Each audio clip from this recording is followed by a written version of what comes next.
காசியில் ஜாப்பனீஸ் சுற்றுலா பயணிகள் வந்திருக்காங்க. வடக்கிந்திய கோமாளிஸ் இருக்காங்கல்ல, அவங்க என்ன பண்ணியிருக்காங்க அப்படின்னா, காசியில் வந்துட்டு அவங்க ஜாப்பனீஸ் இந்த கிறிஸ்மஸ் அந்த இதெல்லாம் மாட்டிக்கிட்டு குளிக்க போய் ஏதோ பண்ணியிருக்காங்க போல.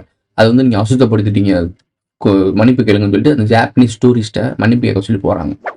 இந்த ஜாப்பனீஸ் டூரிஸ்ட் அவங்க ஊருக்கு போனாங்கன்னா இந்தியாவை பற்றி என்ன நினைப்பாங்க?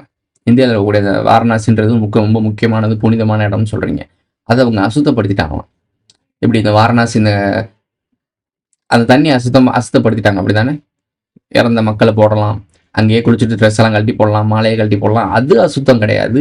ஒருத்தவங்க போய் அந்த இடத்துல கொஞ்சம் ட்ரெஸ் எல்லாம் கழட்டிட்டு நீட்டாக குளிக்கிறாங்க, ஏதோ ஒன்று பண்ணிட்டாங்க சின்ன விஷயமா, அது அசுத்தப்படுத்தாங்கன்னு சொல்லிட்டு மன்னிப்பு கேட்க வச்சிருக்கானுங்க இந்த சங்கி கும்பல். நார்த் இந்தியன் வடக்கன்ஸ் பண்ணியிருக்கானுங்க. ப்ரோ வடக்கன்ஸ்னால எப்பயுமே அப்படிதான் ப்ரோ நம்ம ஆளு சொல்லுவாங்க. நிறுத்துங்க. நம்ம ஊரில் தெற்கன்ஸ் இருக்கானுங்களா, அவனுங்க என்ன பண்ணுறானுங்கன்னு பாருங்க. கஞ்சா போதையில் டீனேஜ் பசங்க, 18-19 வயசு பசங்க, வடக்கன்ஸ், அதாவது நார்த் இந்தியன் ஒருத்தன் ட்ராவல் பண்ணியிருக்கான் ட்ரெயினில் போகிறப்ப இவங்க ரீல்ஸ் பண்ணுறதுக்காக பட்டாக்கத்தை தூக்கிட்டு இப்படி செய்வாங்க, பாம்பு ஓட்டு வாயில அந்த மாதிரி பாம்பு ஓட்டி இருந்திருக்காங்க.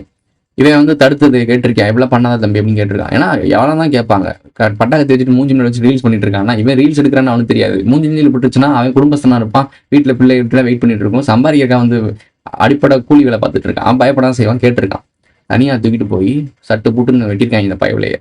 வெட்டி எதுக்கு அப்படின்னா கஞ்சா போதை. சுள்ளாயிலுக்கு எப்படி கஞ்சா போய் சேருது, சப்ளை ஆகுது. வீட்டில் இருக்கவங்க என்ன பெற்றவங்க என்னடாண்டா பண்ணுறீங்க, பிள்ளைங்க என்ன பண்ணும் பார்க்கவே மாட்டீங்களாடா. முதல்ல நீங்கள் அவேர்னஸ் ஆகுங்க. இந்த கஞ்சா ஸ்மெல் என்ன மாதிரி இருக்கும், எப்படி இருப்பானுங்க, போதை இதையை போட்டாங்கன்னா அவங்க என்ன மாதிரி செயல்படுவாங்க தெரிஞ்சுக்கோங்க. சின்ன சின்ன பிள்ளைகளுக்கு பாலியல் அத்துமீறல் நடக்கிறது மோஸ்ட்லி போதையில் தான் நடக்குது. பல கொலைகள், பல பிரச்சனைகள். இது ஒரு சாதாரண ரீல்ஸ் மோகம்னு நினைக்காதீங்க. போதையில் இருக்கிறனால தான் இப்படி செஞ்சு கெத்தாகும் அப்படின்னு சொல்லிட்டு பண்ணி பைத்தியக்காரமே ஆயிட்டாங்க. அடுத்த தலைமுறை போதையில் மூழ்கின தலைமுறையாக ஆகிட்டு இருக்கு. நான் நல்லா பார்த்துக்கிட்டு இருக்கேன். இதுக்கப்புறம் நம்மளோட ஜென்ரேஷனை கொண்டு போகிற ஜென்ரேஷன் ரொம்ப ரொம்ப ரொம்ப மலட்டுத்தன்மையாகவும் முட்டாள்தன்மையாகவும் வளர்க்கப்பட்டிருக்கு. ஒன்று டோப்பமைண்டை கொடுத்து சினிமா போதத்துலேயும் ஏதோ ரீல்ஸ் மோகத்துலையும் விட்டுட்டு சீரழிச்சிட்டாங்க. இன்னொரு பக்கம் ஃபிசிக்கலாக போதை வஸ்துக்கள்னால சீரழிச்சிட்டாங்க. இது இப்படியே போச்சு அப்படின்னா சீரியஸ்லி சொல்கிறேன், அடுத்த ஜென்ரேஷன்றது வந்து ரொம்ப ரொம்ப ரொம்ப ரொம்ப கீழே போயிடும், எந்திக்காது. இதுக்கப்புறம் அந்த ஜென்ரேஷன் எந்திக்காது, அழிஞ்சிடும் மொத்தமாகவே. இதுதான் அவனுக்கும் தேவை. அடுத்த ஜென்ரேஷன் வீரியமாக எழுந்துச்சுன்னா கலப்பு இனங்களின் யுத்தம் அவனுக்கு ஞாபகம் இருக்கும்ல. ஸோ அடுத்த ஜென்ரேஷன் தானே எந்திக்கும் தெரிஞ்சுக்கிட்டு அந்த ஜென்ரேஷன் நசுக்கி விட்டானா சிறுக சிறுக சினிமாக்குள்ள விஷமா செலுத்தி இப்போ ரியல் லைஃப்ல சுள்ளாங்க போதை வசதியில் அடிமையாயிட்டாங்களா. நீங்க ஸ்மோக் பண்ணவே கூடாதுன்னு சொன்னீங்க, ஆனா நான் அதையும் தாண்டி வேற ஒரு உலகத்துக்குள்ளேயே போனேன், அடிக்க போனேன். எனக்கு ஞாபகம் இருக்கு. ஒண்ணுமே பண்ண முடியாதுமா.